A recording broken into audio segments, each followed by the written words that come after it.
We know how easy it is to find bad news these days. It comes at a price, too. Studies show that bad news can amp up your stress hormones, increase your depression, and cause you to be less kind to the people around you. In some cases, it can even increase rates of crime and suicide in your community.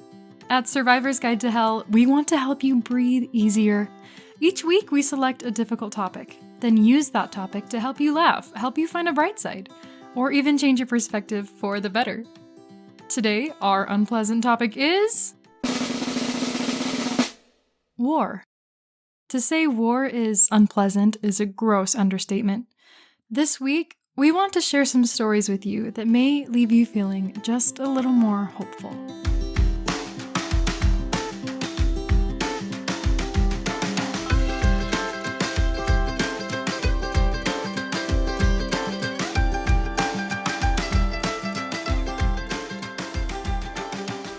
The Dalai Lama once said, "War is neither glamorous nor attractive.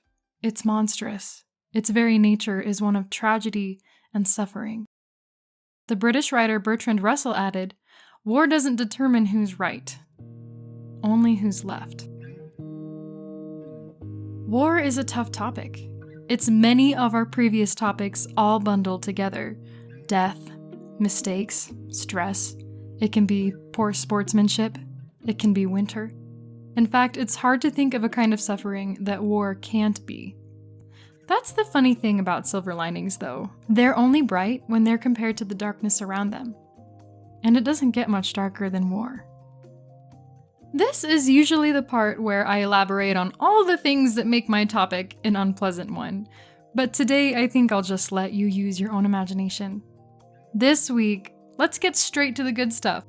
We're going to talk about bullets that grow flowers. We're going to talk about what happens when you buy a bear cub during your World War I deployment. And finally, we'll explore one of the most heartwarming events during one of the coldest seasons of the First World War. Here we go.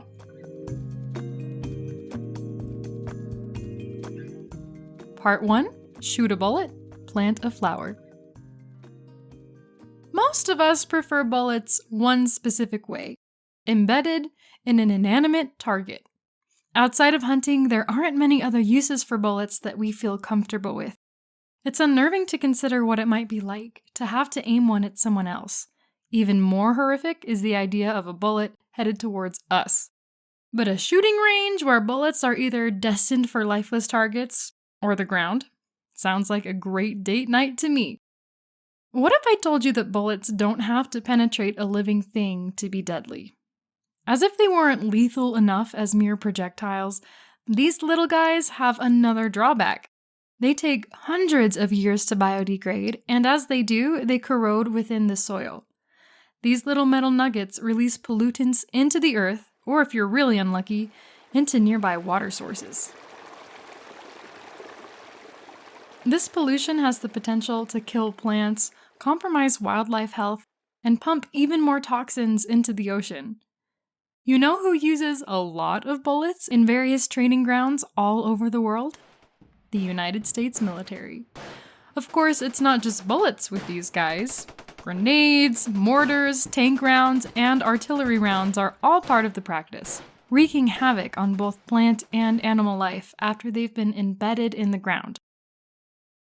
Not only is Mother Nature threatened by munitions, but human civilians, particularly farmers and construction workers, are often given a staggering shock when a mysterious munition of unspoken origin is unearthed where they're working.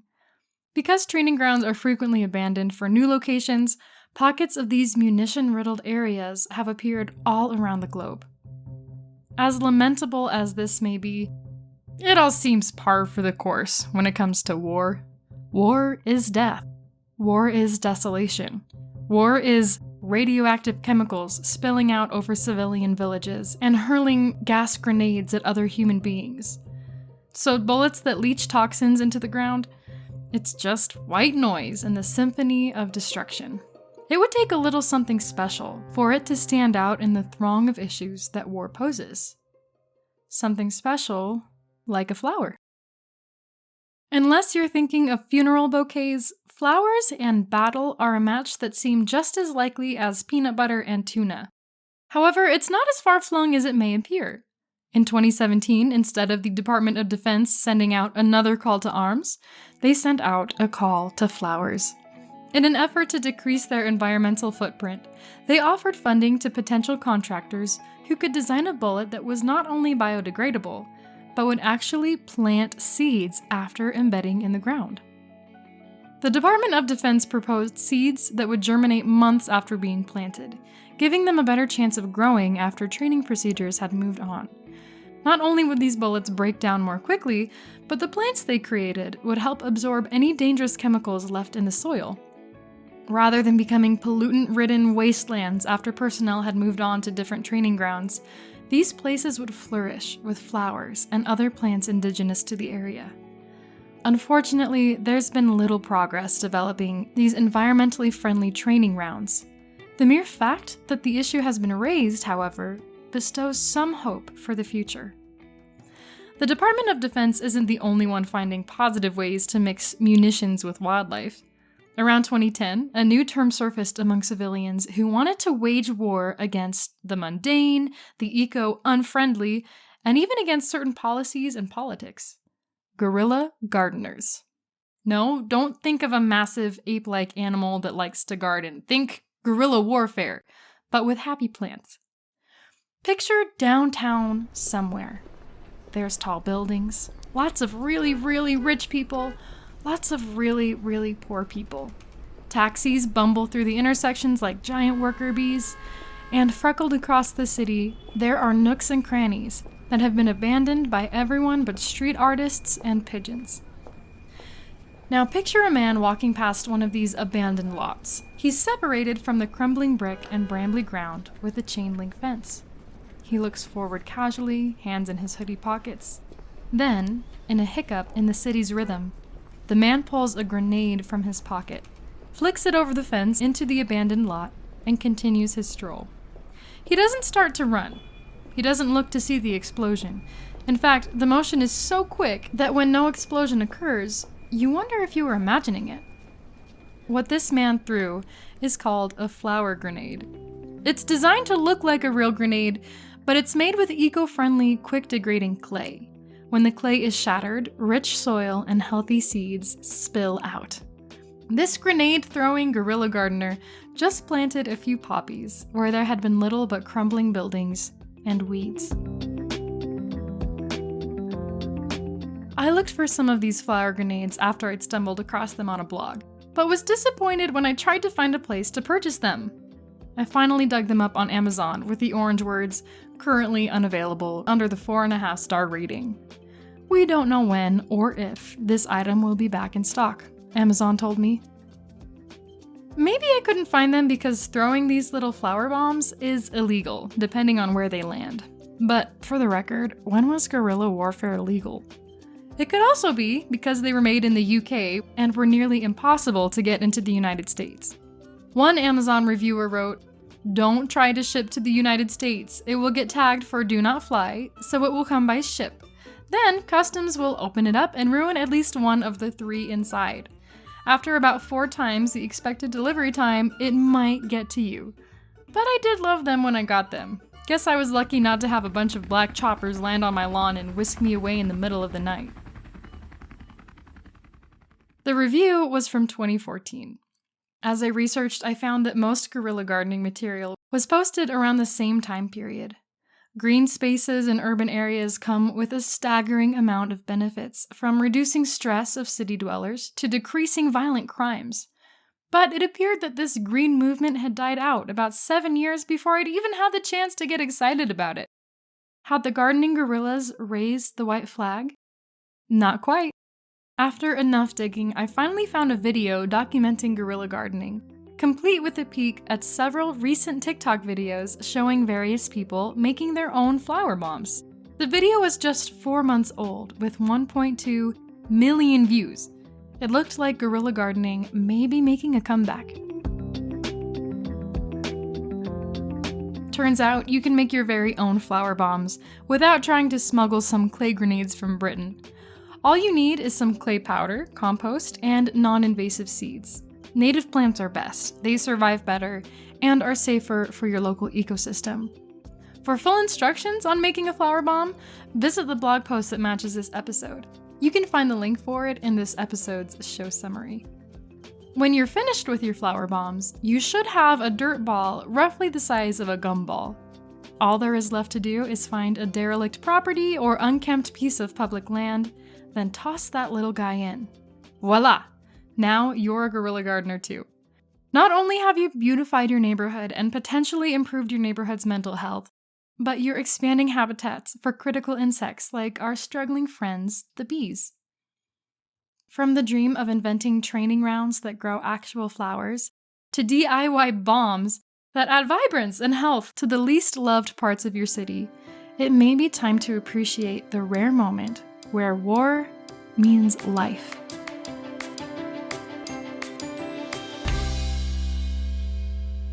Part 2. The true story of what happens when you take a bear to basic training. Harry Colborne was a veterinarian at a time when war-torn Europe needed veterinarians. It was World War I, and half the earth was veined with trenches. The world hadn't seen warfare like this before, and inventions like artillery, machine guns, submarines, and poison gas made a debut that would turn the conflict into something more painful, more bloody, and more tortuous than anyone expected. Veterinarians were needed to help tend the war horses, and so it was that Harry Colborne was asked to leave his home in Winnipeg, Canada, and join the fight. He boarded a train and traveled east, watching the sun set and rise again through the locomotive's windows. The train made a stop at a place called White River.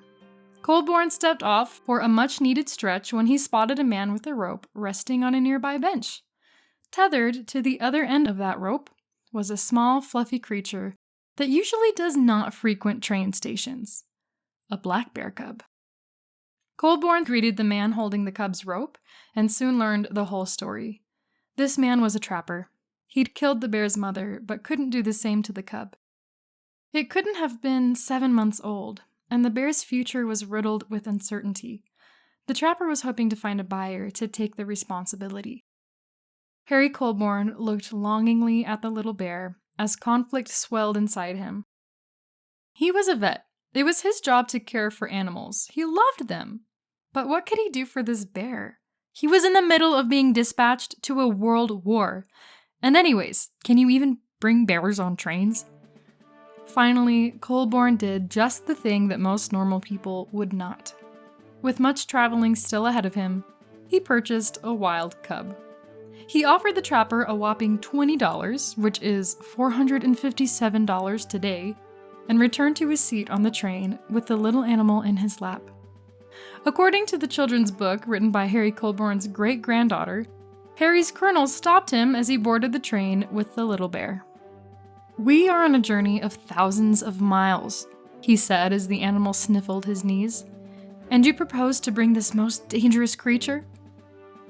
When the cub stood up, as if to salute the colonel, however, the man had an immediate change of heart. "Oh, hello," he smiled. Colborne named the bear Winnipeg, so that the soldiers could all feel a little closer to home. Then the train continued its journey towards the battlefield. Perhaps the trapper who'd killed Winnipeg's mother hadn't been able to feed the cub, or perhaps Winnipeg was, well, a growing bear. Either way, it soon became apparent that the animal was very, very hungry. The soldiers fed her apples, carrots, eggs, bread. She consumed everything they pushed at her, besides onions. What really did the trick, however, was a bottle of condensed milk. The bear put the bottle between her young, fuzzy lips and hummed contentedly as she drank. The soldiers couldn't have been more pleased.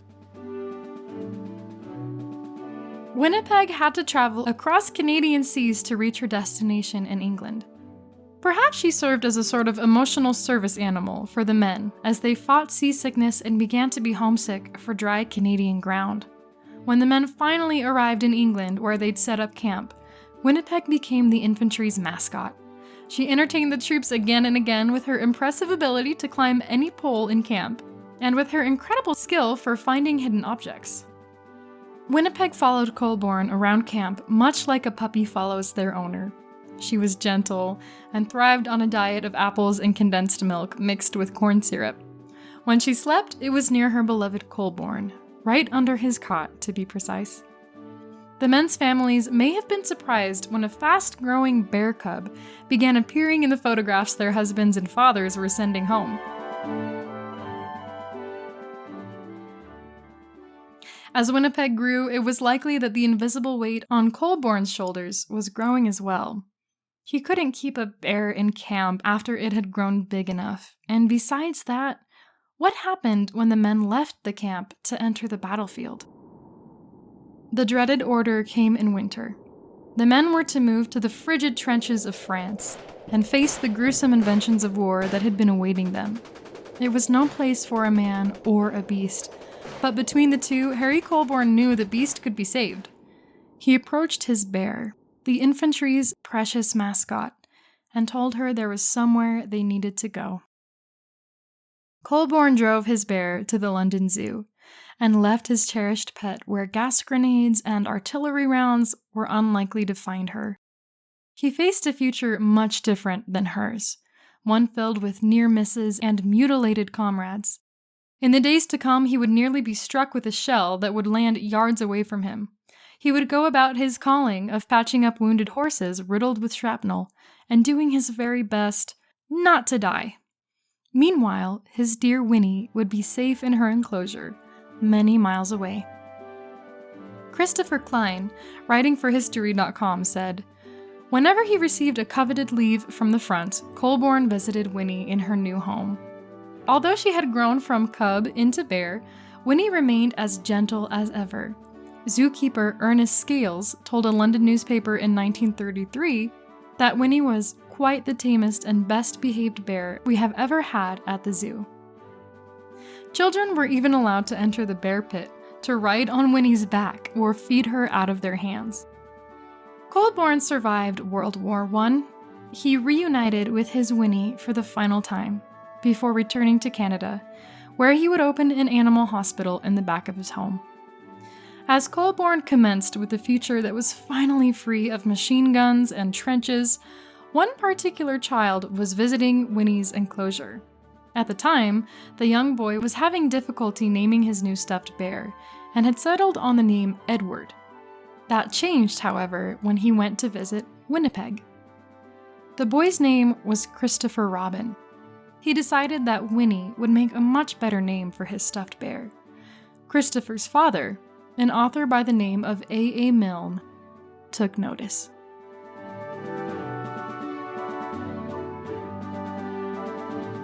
Part 3.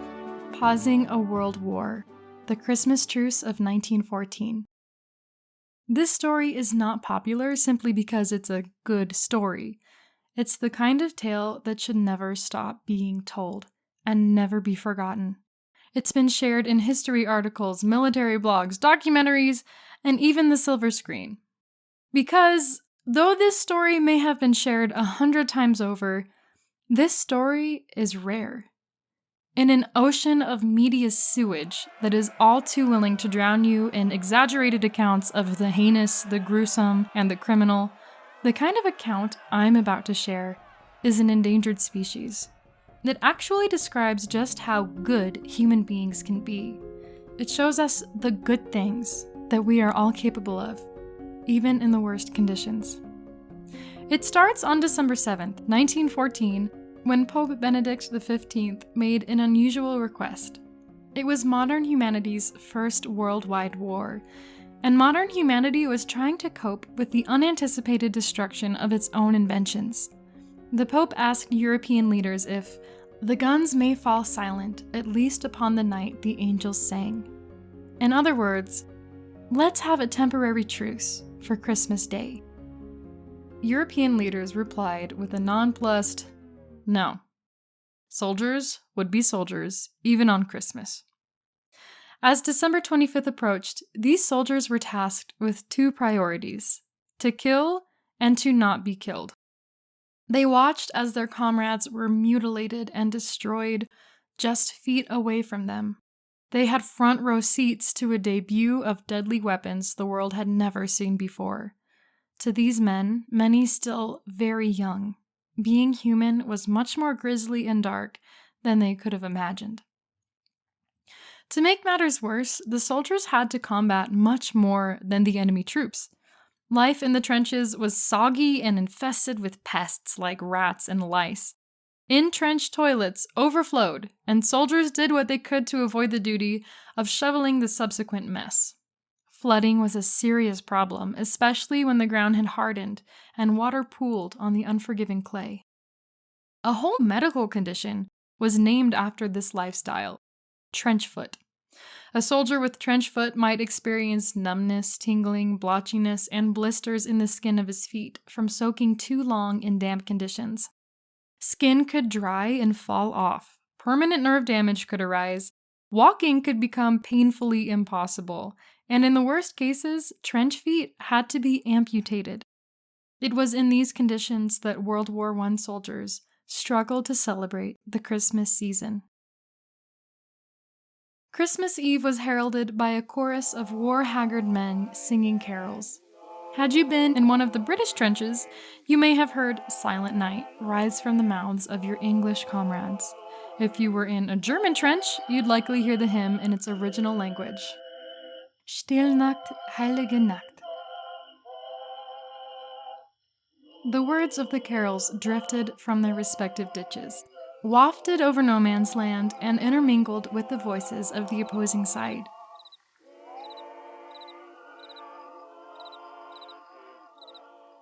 Night fell, and when daylight returned, the soldiers knew that Christmas had arrived.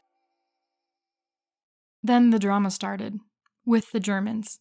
A few of them had clambered out of their trench and broke the first rule of survival in World War I. In broad daylight, they entered no man's land and began crossing towards the Allied troops.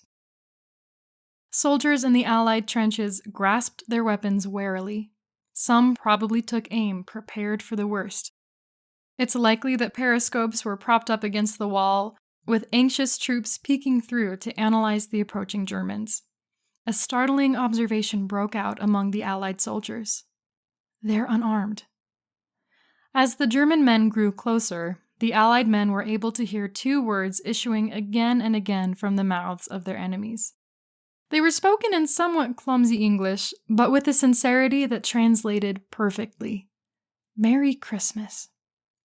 With some angst, the Allied troops observed these men, studying for signs of a ruse. Finally, they decided it was safe to emerge from their own trenches. They approached the Germans, and the mortal enemies shook hands in the middle of an active war zone. A Christmas celebration broke out. Troops emerged from either trench bearing gifts for men that had been doing their best to massacre them just days before.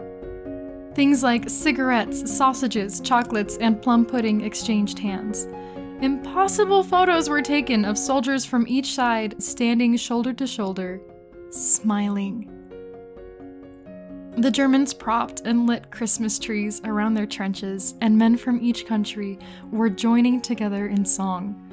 They also gave a Christmas gift to their comrades who had been killed in battle by retrieving their bodies and giving them the dignity of a burial. There was one documented case of a rivalry breaking out among the truce keepers, a good-natured game of soccer. A British soldier by the name of George Ead had made friends with a German artilleryman that spoke good English. As this day, perhaps one of the most sacred Christmases of all time, drew to a close, his German friend said, "Today we have peace. Tomorrow you fight for your country, I fight for mine. Good luck."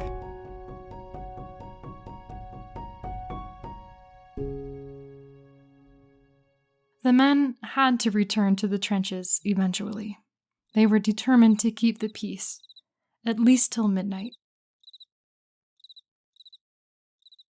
How marvelously wonderful, yet how strange it was, says German Lieutenant Kurt Ziemisch.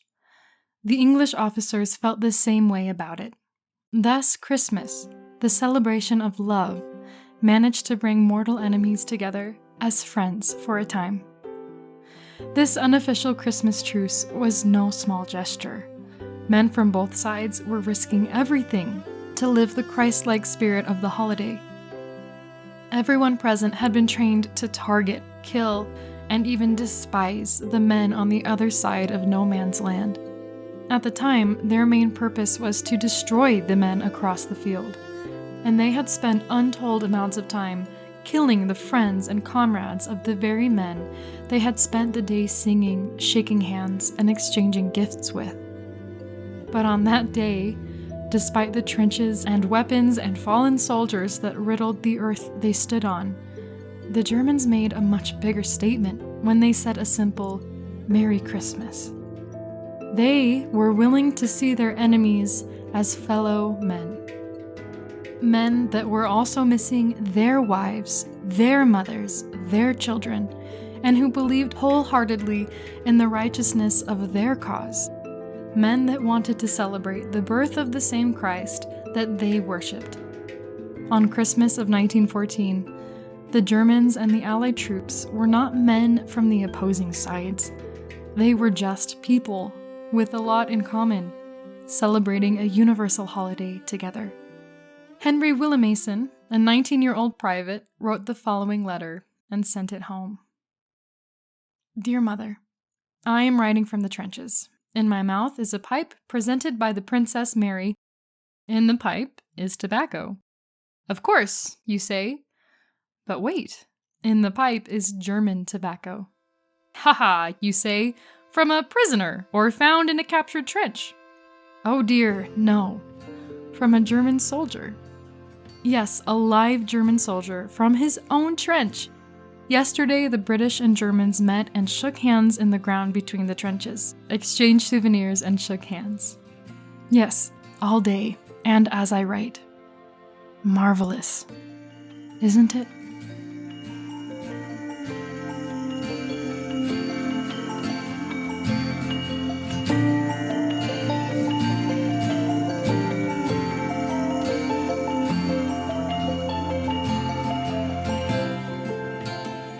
That's the end of today's stories, and I have to admit, they were some of my favorite.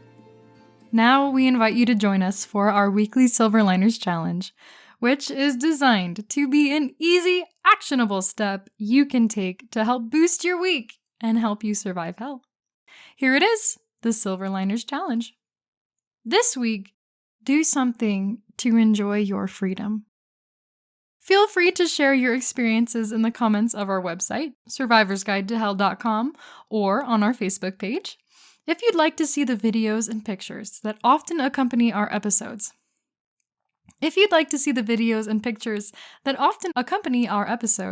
Like a picture of the Allied troops playing soccer with the Germans, check out our website at survivorsguidetohell.com, where you'll also find much more information, including our storytelling code of ethics.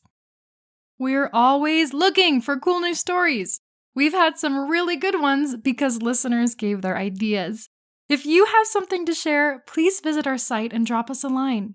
And remember, if you liked this episode, please subscribe on Apple Podcasts, Stitcher, Spotify, YouTube, and other streaming platforms.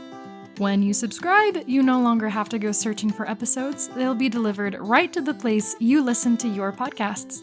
Simply open the app or website you use to listen to your podcasts, find our podcast, and click the subscribe button. You'll also be helping to support us as we spread our good vibes. If you like Survivor's Guide to Hell and would like to contribute some fuel for the fire, then you're already on the right track. Just listening is the best thing you can do. We've also seen really good results when our listeners share our episodes with their friends. If this episode made you think of someone, send it their way. They may be grateful for it, and we will be too. Last but not least, our cheesy joke of the week. What do Mac the Knife, Attila the Hun, and Winnie the Pooh have in common? Same middle name. Think about it. Thank you, and have an excellent week.